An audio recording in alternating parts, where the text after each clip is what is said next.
I made another coaster, this time with Pastel and Resin. But for this we need a bad decision counter, because that was already the very first bad decision I made. A while back I made these thermochromic coasters, and they're pretty cool. The effect could be stronger, but I thought I'd try again with the new style I've tried out in the last few videos. Suffice it to say, didn't exactly turn out how I wanted it to.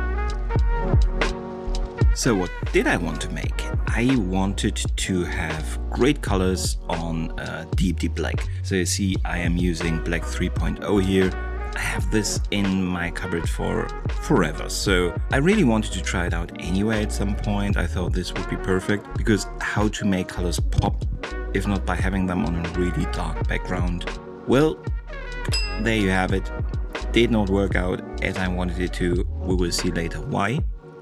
But first, a couple of sentences about the Black 3.0. What does make it so special?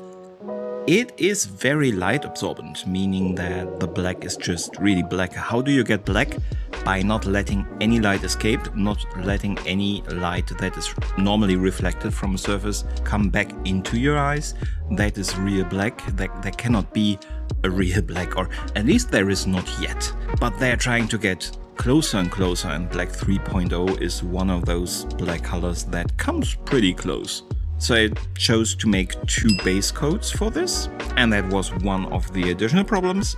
Also, a little bit later, what the issue is with that was a surprise for me, so let's keep it also a surprise for you at this point. Also, I was so overconfident to start with directly 4 coasters, because I wanted to add 4 Hogwarts Legacy beasts into this. I didn't even tell you what I wanted to put on, but it's not that important at this point in time. By the way, is it a little bit strange that I now get kind of a strange twisted satisfaction out of this going completely wrong? I find it just really funny at this point. But anyway. At this time here, I was actually pretty happy because the Black 3.0 is very matte. It has a quite rough surface, one of the reasons why it can absorb the light so much. And I was thinking, perfect, that should really be perfect for the pastel pencils. A rough surface means, of course, that more color can also come onto it and hold onto it. So I was quite happy with that.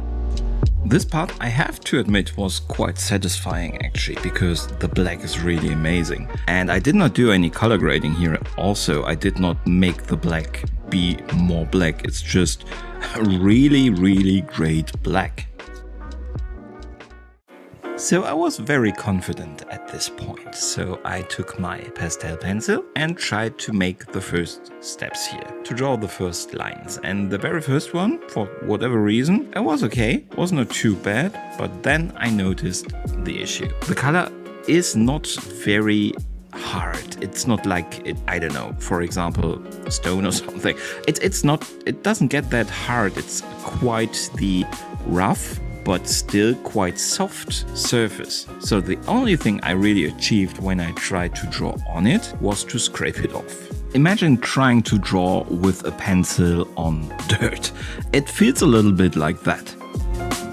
So there are 2 things here. They don't influence the counter anymore because we added those 2 counts already. The first one is this color is just not the right material for this use case. And having multiple layers, putting it on pretty thick just meant there was so much more color to scrape off. But we will count the scraping off of color because you can't believe the mess this made. Well, you can see a little bit, but not all of it. And I dare you to try to clean that up with a wet sponge, because everything just gets black. What a mess. But yeah, I was not ready to give up, so what I basically did was scraping off the color where I wanted color to stick to the surface. And while that kind of worked, it did not really work. It did not work well, so also not the smartest decision to try to get color this way, to get it colorful, because you see the result and you will see in the end the picture nearly vanished, so not a smart thing to do. But at this point I was committed. I was committed to make this somehow work, and it made me less planned and less careful, which is not a good thing if you are working with resin. Speaking of resin, let's head over to that battlefield. By the way, at this stage, if you ask me, the picture looks actually pretty okay. Let's see how I ruined it. You know, I've tried a couple of things with resin at this point and I was seldomly really successful. I only really got hardened resin when I used the UV one, and I only had this really small light to try to make it harden, so that was quite the pain. I have this normal regular resin that just hardens over time. Takes very long to do so, gives me a little bit more leeway to really do something with it. Less room for mistake, at least at the timing part, so that's good. And I got these very detailed scales to now get the right relationship between the resin and the hardener, which I just basically never really managed to reach, so that's why it never hardens. So having this was kind of smart. Less smart was putting it on this cardboard box, which was moving a little bit, so not ideal for scales. I think it still worked, but anyway, not a very smart thing to do. I was very vigilant with the mixing part. I mixed for a long time this time, so no errors there, and I actually managed to not have that many bubbles in there. I did in the past, so I learned in some places at least. Also something I learned in the past, I actually kind of ruined a piece of carpet. I did not want to do that, so I chose something to pour the resin in where it could not leave. Not so smart was that I chose what I was later informed the best flower pot we have. Did not really amuse, but well, what can you do? I mean, the carpet survived, what more can you want? Anyway, to get the counter a little bit higher, I did not level. If you use resin, especially on such a smooth surface, you want to have it leveled. I did not do that. That mistake I actually recognized off camera and I could fix it. Not yet fixed anyway, is that I put it on quite the thick surface, this pot of glass, and it now is stuck to it with resin. So I will only try to loosen it once the resin completely hardened, but you will see later that it is still on that pot of glass.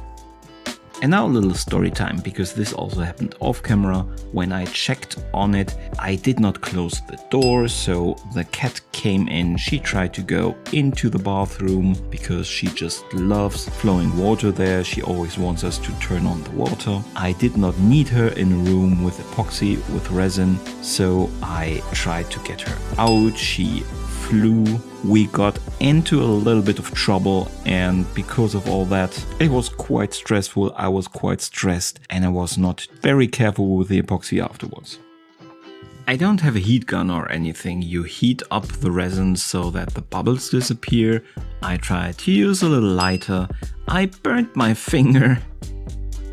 I tried to take the coaster off of the surface it was on. I noticed it was stuck. I got a little bit frustrated. I was fast, quick. Got a little bit of fingerprints and destroyed some parts on the side of the coaster. Not smart decisions I made in this project. So basically I winged everything that I did with the resin, and that's not something you should do with the resin. Please plan. Please be careful with it. It is a cool material to work with, but it can become a health hazard.